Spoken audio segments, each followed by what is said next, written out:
bumping heads, more than just a collision. Hello, everyone. Today we're going to explore a phrase that you might have heard in conversations or in movies: bump heads. At first glance, it might seem like a straightforward expression, but there's more to it than you might think. So, let's dive in and unpack the meaning and use of this interesting English idiom. When we think about the words bump and heads, we might imagine two people accidentally knocking their heads together. However, as an idiom, bump heads doesn't usually refer to a physical action. Idioms are phrases where the words together have a different meaning than the individual words suggest.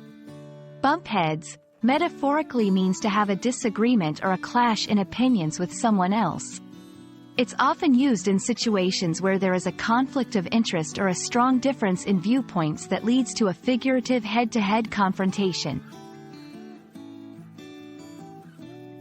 To better understand how bump heads is used, let's look at some examples. The project managers tend to bump heads on the direction of the project, which can delay our progress. I hope the committee doesn't bump heads over the new policy changes. My sibling and I used to bump heads all the time, but we're much closer now. In these sentences, bump heads is used to describe situations of conflict without any physical contact involved. There are other expressions in English that convey a similar meaning. Phrases like butt heads, at loggerheads, or in conflict can be used interchangeably with bump heads. They all express a situation where disagreement or competition is present.